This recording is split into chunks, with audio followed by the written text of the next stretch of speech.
Hello, my name's Richmond and I wanted to show a little solution I'd come up with for vintage cymbal arms and a problem I was having with positioning.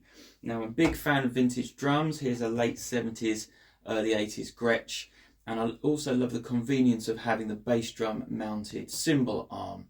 But if you've just got the straight up and down sort of rod type, it's a little inflexible in terms of positioning. I've got an L arm here which fits this modern style Gretsch really nicely.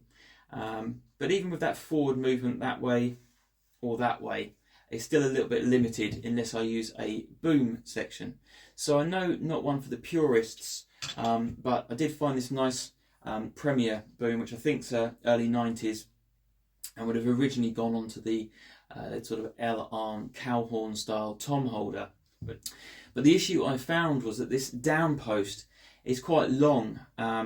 Even using the boom section to get the positioning, it still put the cymbal a little bit higher than I want it. So rather than modify this one, as I thought the only way I'm going to do it is cut it down and re-weld it, probably make a bit of a hash of it, I thought there's got to be a way that I can take one of my existing boom arms and basically fabricate something like that, some sort of fitting that in effect turns the normal cymbal section like that and over onto the top of the arm. Having a little route through my bits and bobs box, all the stuff that I think probably I'll never use, but there you go, stumbled across this. No idea what it's called, but I figured that if I could find the right size boom arm, I could simply put that into the end and make that fit the smaller section of this L arm. So I stuck some tape around it, marked it up, not very scientific, hacksaw out. So I had the boom arm at the right length and drilling a hole on the side so that I can put the wing bolt through.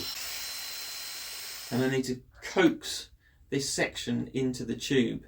It's a really good fit and took me a while to get that in place, but that's good because it means it's not going anywhere. And that's basically it. And so the end result is this. It's made from a Tama boom, so it's a little bit chunky. As I say, probably not one for the purists because it's a little bit solid, but it does give great positioning. And I can use either the Premier top section or, again, not very pretty, but you can get away with just even the tiniest little cymbal arm if you just needed something that's going to take you off the sort of axis of the normal up and down post. So lots of options. And yeah, pretty pleased with that. As I say, nice and solid, and only took me about 45 minutes to make. So there we go. Hopefully that's given a few of you some ideas. Thanks for watching.